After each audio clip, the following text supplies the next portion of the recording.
देखिए क्वेश्चन है 8वां, डीएनए तथा आरएनए में अंतर लिखिए। है ना, सिंपल सा क्वेश्चन है ये, आप लोग बहुत पहले से भी पढ़ते आ रहे हैं और जितना हमने अभी पढ़ा है उसके बारे में भी दिया है इसमें। ठीक है, फर्स्ट पॉइंट है इसका, डीएनए का मुख्यतः केंद्रक में उपस्थित गुणसूत्रों में पाया जाता है, परंतु हरित लवक एवं सूत्र कणिका में भी पाया जाता है ना, ये हरित लवक में भी रहेगा और सूत्र कणिका में भी प्रेजेंट रहेगा। ठीक है, हरित लवक मतलब क्लोरोप्लास्ट है ना, और सूत्र कणिका मतलब छोटे छोटे जो इसमें कण रहेंगे कोशिका के अंदर, उसमें भी ये पाया जाएगा। और आरएनए का रहेगा मुख्यतः कोशिका द्रव्य में पाया जाता है, परंतु केंद्रिका तथा केंद्रक द्रव्य में भी थोड़ी मात्रा में होता है ना। केंद्रिका वो रहेगी जहां पर केंद्रक के बीच में जो सबसे जो रहेगी वो केंद्रिका रहेगी, और केंद्रक के चारों ओर जो द्रव भरा रहेगा उसे हम क्या कहेंगे, केंद्रक द्रव्य। ठीक है, सेकंड पॉइंट है, डीएनए अणु में दो लंबी कुंडलिनी होती हैं, है ना, ये हम जानते हैं। ये डीएनए का स्ट्रक्चर होता है वो डबल हेलिक्स प्रकार का होता है ना, दो कुंडल होते हैं उसमें, जिनमें बहुत से न्यूक्लियोटाइड जोड़े के क्रम में लगे रहते हैं। और आरएनए में क्या रहेगा, आरएनए अणु में बहुत से न्यूक्लियोटाइड के इकहरे लंबे सूत्र पाए जाते हैं। कैसे, आरएनए जो रहेगा वो इकहरा रहेगा, डबल हेलिक्स नहीं रहेगा। डबल हेलिक्स केवल क्या रहेगा, डीएनए। ठीक है, थर्ड पॉइंट है, डीएनए डीऑक्सीराइबोज शर्करा होती है डीएनए में, और आरएनए में राइबोज शर्करा होती है। ठीक है,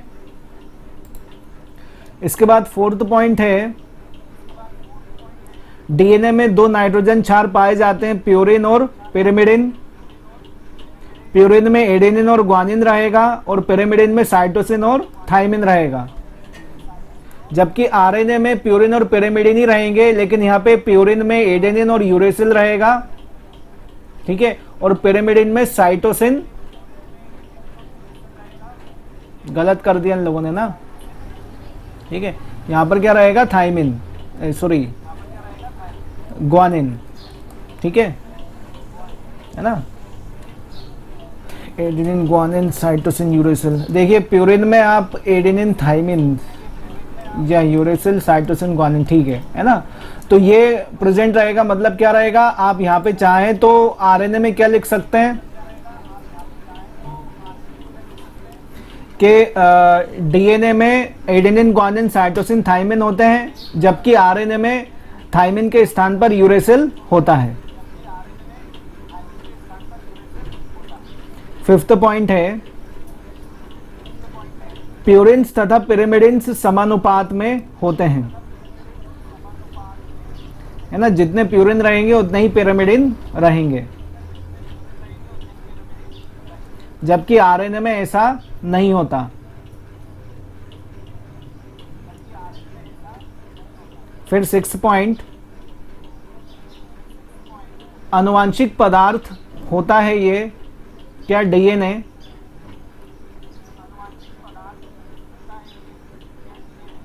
और कोशिका में होने वाली सभी क्रियाओं पर नियंत्रण रखता है। आरएनए में क्या रहेगा, यह आनुवांशिक सूचना का वाहक होता है और प्रोटीन के संश्लेषण में विशेष योगदान देता है ना। यह केवल क्या करता है, आनुवांशिक सूचनाओं को वहन करता, मतलब एक स्थान से दूसरे स्थान पर लेकर जाता है। नेक्स्ट पॉइंट है, इसमें एडेनिन थाइमिन 1 होता है, जबकि ग्वानिन साइटोसिन भी 1 का अनुपात होता है ना। दोनों में जो अनुपात रहेगा वो कैसा रहेगा, 1:1 का, जबकि आरएनए में ऐसा नहीं होता है। ठीक है, आरएनए में ऐसा बिल्कुल नहीं होगा। डीएनए अणु में स्वगुणन का गुण पाया जाता है। स्वगुणन मतलब डीएनए से डीएनए बन सकता है, जबकि आरएनए में स्वगुणन का गुण नहीं पाया जाता। मतलब डीएनए जब चाहेगा तभी आरएनए बनाएगा, नहीं तो भाई साहब आरएनए बैठे रहिए। लास्ट है, डीएनए केवल एक प्रकार का होता है और आरएनए कितने प्रकार का रहेगा, 3 प्रकार का। ठीक है, आप ये पूरे 9 पॉइंट पढ़ लें, इनमें से आपको केवल 5 पॉइंट लिखने हैं। ठीक है, कितने पॉइंट लिखने हैं, केवल 5। ठीक, ठीक है, ठीक।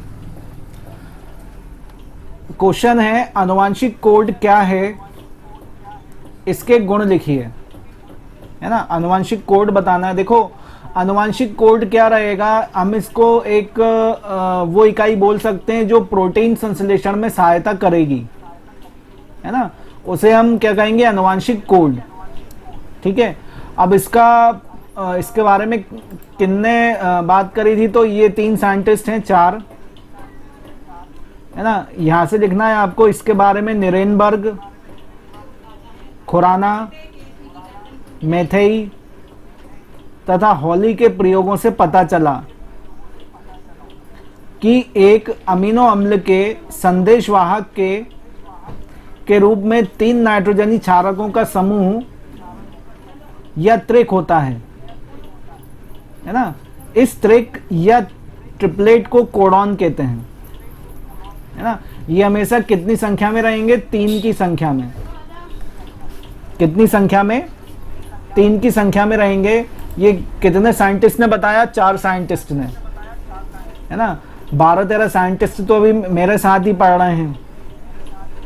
ठीक है, तो ये निरेनबर्ग जो है, ये खुराना, मिथई और हॉली ने बताया कि जो नाइट्रोजनी क्षारक रहेंगे, मतलब एडेनिन, ग्वानिन, साइटोसिन और यूरेसिल, ये 3 के ग्रुप में प्रेजेंट रहेंगे, है ना, उसे ही हम क्या कहेंगे, कोडॉन। समझ में आया, है ना। अब इसकी डेफिनेशन कहां से लिखनी है, ये देखिए मैंने कत्थई पेन से चिन्ह लगाया नीचे, यहां से स्टार्ट करना है इसे। इसमें लिखा है, आनुवांशिक कोड एमआरएनए अणु में उपस्थित नाइट्रोजन क्षारकों का क्रम है, जो कि अपने अंदर प्रोटीन अणुओं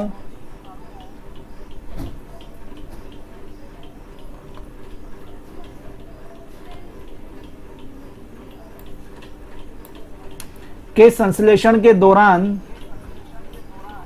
एमिनो अम्ल को लाने एवं जोड़ने हेतु सूचना को संचित रखते हैं, है ना। अमीनो अम्ल क्या रहेंगे, अमीनो अम्ल इकाई होते हैं काय की, प्रोटीन की, है ना। बहुत सारे अमीनो अम्ल जुड़कर क्या बनाते हैं, प्रोटीन का एक अणु बनाते हैं, है ना। तो क्या करेंगे कि जो आनुवांशिक कोड होते हैं, जैसे अगर हम 3 का ग्रुप लें, AUC, है ना, AUC जैसे ये कोडॉन है, तो ये किसी अमीनो अम्ल को क्या करेगा, कोड करेगा। मतलब अगर AUC बनेगा तो कोई ना कोई अमीनो अम्ल बनेगा। ठीक है, और जब कोई ना कोई अमीनो अम्ल बनेगा तो ऐसे क्या होगा, बहुत सारे कोडॉन जुड़ेंगे और कोई ना कोई अमीनो अम्ल बनाएंगे, तो वो अमीनो अम्ल जुड़कर क्या होगा, एक क्या बना लेंगे, प्रोटीन का अणु। ठीक है, उसे ही हम क्या कहेंगे, आनुवांशिक कोड। ठीक है ना। और वैसे इनकी संख्या कितनी होती है, 64।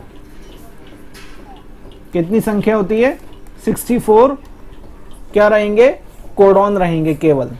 कितने रहेंगे, 64, है ना, ये याद रखना। और ये पूरी कहानी लिखी, आप इसे पढ़ेंगे तो इसमें भी यही लिखा हुआ है।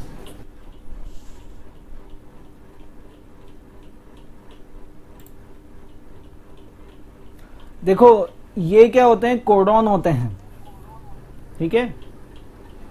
ये क्या होते हैं, कोडॉन होते हैं, जैसे यू, सी, ए और जी, दिखेंगे आपको सभी नाम, है ना। ऊपर भी क्या लिखा है, यू, सी,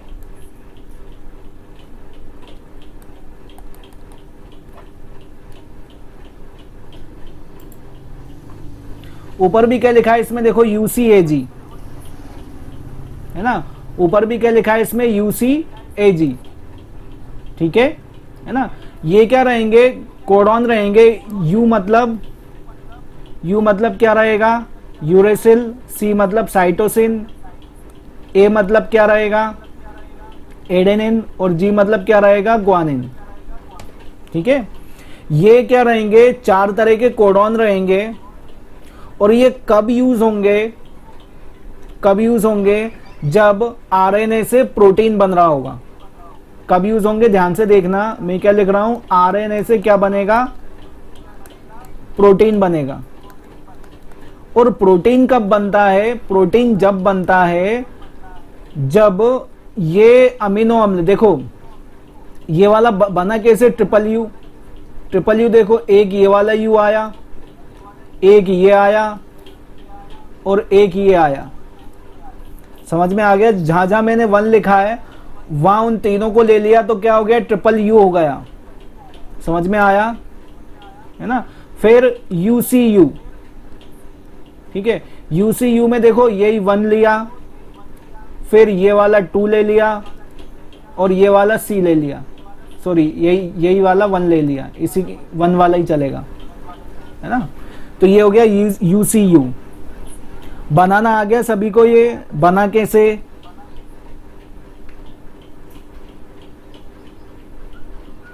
सभी लोग लिखकर बताएं।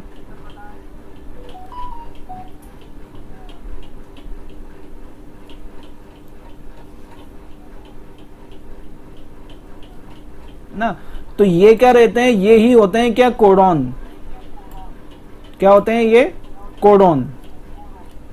अब इनका काम क्या होता है, ध्यान से देखना। यहां पर यू मतलब पहले जो 2 यू आ रहे हैं, है ना, इनके सामने लिखा है PHE। क्या लिखा है, PHE, है ना। PHE को हम क्या बोलते हैं, ये अमीनो अम्ल है। क्या है, अमीनो अम्ल, ठीक है। ये क्या है, एक अमीनो अम्ल है, ठीक।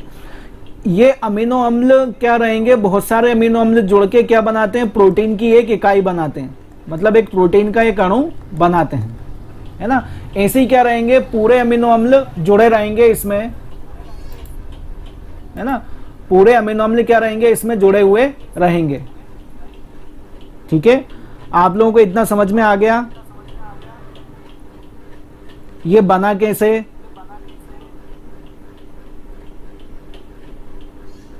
अब मैंने इसकी संख्या कितनी बताई थी, 64 बताई थी, है ना। अगर आप इन्हें गिनेंगे तो इनकी संख्या कितनी रहेगी, 64 रहेगी। कितनी रहेगी, 64, है ना। अब हर एक कोडॉन क्या है, अलग अलग अमीनो अम्ल को कोड करता है। जैसे जो मैंने लाइन खींची है, यहां पर क्या लिखा है, PHE, तो इसे हम क्या कहेंगे, फेनाइल एलेनिन, है ना। फिर LU को क्या बोलेंगे, ल्यूसिन, ठीक है। फिर ILU आइसोल्यूशिन, फिर metformin, valine, serine, proline, threonine, alanine, tyrosine, histidine, glycine, aspartine, lysine, ठीक है। SP का याद नहीं आ रहा। फिर glutamic acid, cysteine, tryptophan, arginine, serine, फिर आर्जिनिन और लास्ट ग्लाइसिन, है ना। तो ये क्या रहेंगे, ये सभी क्या रहेंगे, अमीनो अम्ल रहेंगे, ठीक है।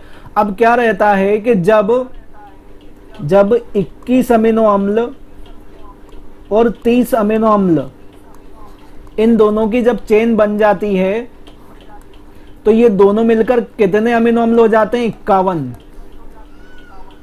कितने अमीनो अम्ल हो जाएंगे? 51।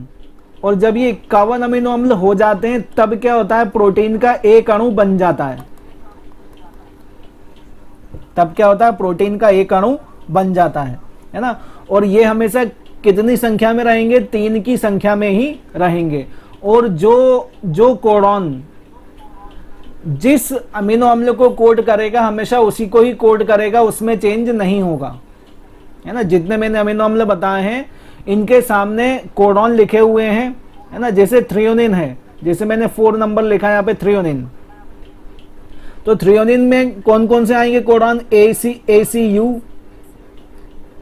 ACC, ACA और ACG। अगर ये कोडॉन आएगा तो हमेशा कौन सा अमीनो अम्ल बनेगा? थ्रियोनिन बनेगा। कौन सा बनेगा? थ्रियोनिन बनेगा। तो ये क्या है? कोडॉन की एक आनुवंशिक कूट की एक टेबल है ना। ये आप लोगों को बनानी नहीं है ना। आप लोगों को समझाने के लिए मेरे को पीछे वाला मीटर निकालना पड़ा। समझ में आया आप लोगों को? ये विशेषताएं में पहला है त्रिकूट।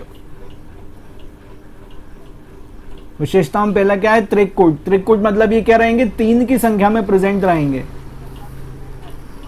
है ना। आनुवंशिक कूट में प्रत्येक कोडॉन 3 न्यूक्लियोटाइडों का बना होता है। यह डीएनए से एमआरएनए पर अनुलिखित होता है। मतलब जब डीएनए से आरएनए बनेगा, है ना, डीएनए से जब आरएनए बनेगा तभी क्या होंगे? ये आनुवंशिक कूट या आनुवंशिक कोड का निर्माण होगा। ठीक है। फिर अगला क्या रहेगा? अल्प विराम रहित। मतलब अगर 2 संलग्न कोडॉन है, जैसे AUC हो गया, फिर GTA हो गया, सॉरी GUA हो गया, तो इनमें क्या रहेगा? कोई कॉमन नहीं रहेगा, मतलब ये कंटिन्यू रहेंगे। ठीक है, ये क्या रहेंगे? कंटिन्यू रहेंगे। मतलब 2 संलग्न कोडॉनों के मध्य कोई विराम या रिक्त स्थान नहीं होता है। ठीक है। फिर है अनतिव्यापन। मतलब एक कोडॉन के क्षारक किसी अन्य कोडॉन में भाग नहीं बनाते। मतलब जैसे AUC एक बार जुड़ गया और उससे जो अमीनो अम्ल बनेगा तो उसी प्रकार का हमेशा अमीनो अम्ल बनेगा, उसमें कोई अतिव्यापन मतलब कोई दूसरे प्रकार का अमीनो अम्ल नहीं बनेगा। ठीक है। फिर क्या रहेगा? सार्विकता, यूनिवर्सैलिटी। यूनिवर्सैलिटी, कभी कभी हिंदी समझ में नहीं आती। एक कोडॉन सभी जीवों में एक ही अमीनो अम्ल को कोडित करता है ना, जो अभी बात हुई थी। अर्थात विषाणुओं, जीवाणुओं, एक कोशिकीय तथा बहुकोशिकीय जीवों के आनुवंशिक कूट में सार्विकता पाई जाती है। मतलब अगर AUC अगर कोडॉन है और यदि वो एलेनिन अमीनो अम्ल को कोड करेगा तो आप किसी भी जीव की बात करेंगे, बैक्टीरिया से लेके वायरस तक, अगर उसमें AUC कोडॉन होगा तो वो हमेशा एलेनिन को ही कोड करेगा, उसमें चेंज नहीं होगा, है ना। ये बताया इसमें। समझ में आया? मतलब अगर आप MP में पहली क्लास पढ़ोगे तो भी पहली क्लास रहेगी, उत्तर प्रदेश में पहली क्लास पढ़ोगे तब भी पहली रहेगी, और चेन्नई में पहली क्लास पढ़ोगे तब भी पहली ही रहेगी, है ना। ये क्या हो गई? सार्विकता हो गई। ऐसे ही क्या रहेगा कि जो नाम जिस कोडॉन के नाम के हिसाब से रहेगा वो प्रत्येक जीव में एक ही रहेगा, उसमें चेंज नहीं होगा। फिर है संदिग्धता, एम्बिग्यूटी। एम्बिग्यूटी क्या रहेगा? सामान्यतया एक कोडॉन केवल एक अमीनो अम्ल को ही कोडित करता है, अतः इसे असंदिग्ध माना जाता था। परंतु अब यह पाया गया है कि कभी कभी एक ही कोडॉन एक से अधिक अमीनो अम्ल को कोडित करता है। समझ में आया है ना? जैसे मैंने बोला कि AUC जो है साहब एलेनिन को ही करता है, तो AUC मिथाइल एलेनिन या सेरिन है ना, कोई भी अमीनो अम्ल को दूसरे को भी कोडित कर सकता है ना?